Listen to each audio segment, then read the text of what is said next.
In this video, we'll cover the similarities, the differences, and my general thoughts on transitioning between A-level sociology to sociology at degree level. And if you have any questions, definitely leave them in the comment below, and I will answer them in an upcoming Q&A video. So first, let's talk about the similarities between A-level sociology and sociology at degree level. You'll be pleased to know that there aren't any drastic differences, actually, and most of the things, it's going to feel pretty seamless if you study sociology at A-level. A-level sociology is an amazing foundational base for you to build your knowledge upon. However, if you haven't studied sociology at A-levels, don't fret, don't worry if you haven't. First year at uni is meant to bring everyone up to scratch. So the similarities between A-level and degree level is that it's based very much on topics. So you know how in A-levels you had like education, you had crime, you had racism and things like that, and you had family. Those were the different modules, the topics that we studied around, and it's pretty much the same in uni. You'll do topics such as social policy, race and racism. What else did I do? Sociology of death. Those are the types of modules and topics that I covered. But you'll be glad to know that you get to pick at university. So that's one of the differences that we'll explore a little bit later. But another similarity is that you'll actually recognize a lot of the sociologists that you covered in A-level. So in the first year, where everyone is getting up to scratch, getting up to speed with the foundational basics, so the different theories, the different kind of main events and people that shaped sociology as a subject, those people you will recognize from A-level studies. So things like Marx, Foucault. We did a lot of that in A-level back in my day. A lot of those people you'll recognize. Thirdly, the teaching styles are pretty similar. So in A-level, you're taught in a classroom, and in sociology, a lot of the teaching happens in lecture halls. So it's just a big classroom, basically. And you'll also have seminars, probably, which is basically a classroom kind of size, maybe 10 to 15 people, depending on your course size and the size of your classes. So it really depends, and you'll be glad to know that the teaching isn't drastically different. So yeah, it really depends on the university, but in my experiences, this is what the similarities between A-level and uni sociology is.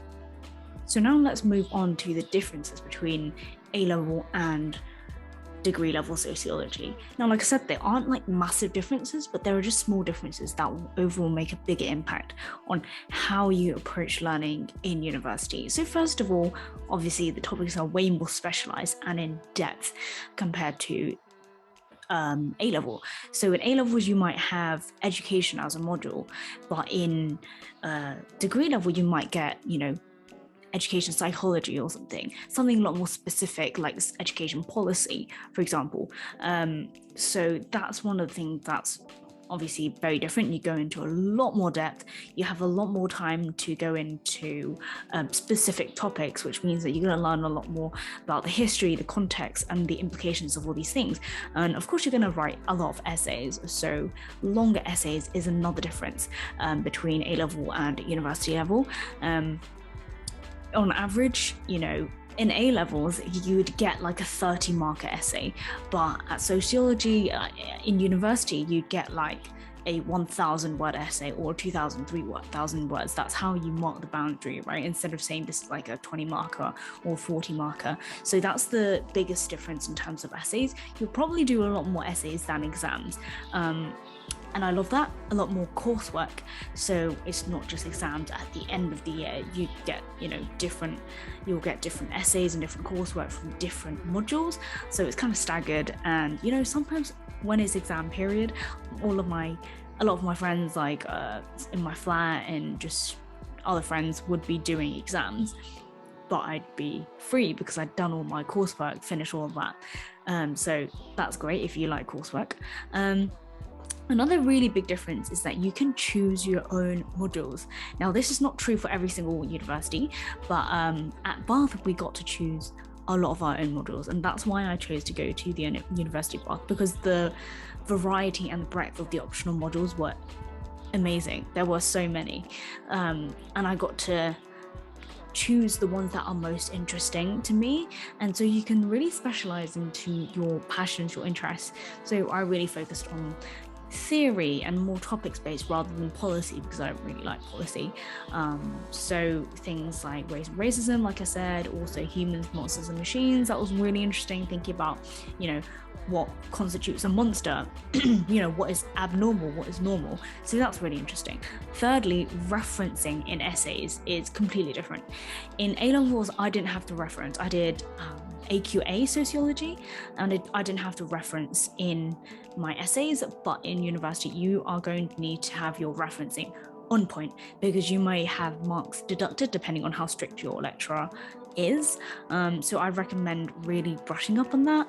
And not gonna lie, if you do it a lot, you're gonna remember the different structures of how to reference, like a journal or a book or a news article. But once you don't do a lot of essays, like over the summer, I completely forgot how to reference. So I'm going to link the University of Bath's guide to referencing, which is in Harvard Bath style. So you're going to want to make sure that you are referencing in the style that your university advises or prefers.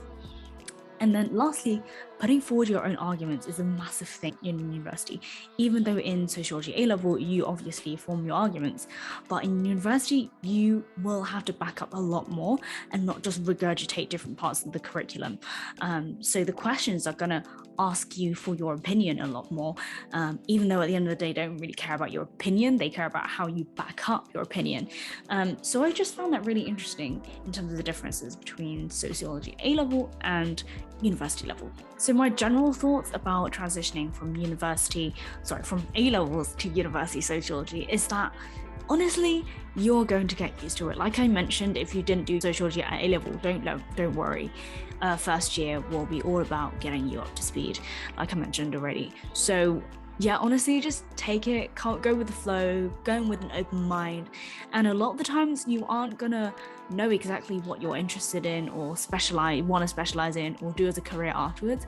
So just go with what you feel interested in. Like you might go into university thinking that you love theory, but when you actually study it in more depth, you find that policy is more interesting because it's more applicable or more practical, and you can make more of an impact, So it really depends on what you're interested in, what you enjoy. So just dig deep into that, and I'm sure you'll find a pathway that is good for you. And if you're interested in learning about what sociology graduates go into in terms of career, click this video in the cards up here, I think. This is the video where I go into common career paths for sociology graduates, including salary, stats, and all of that.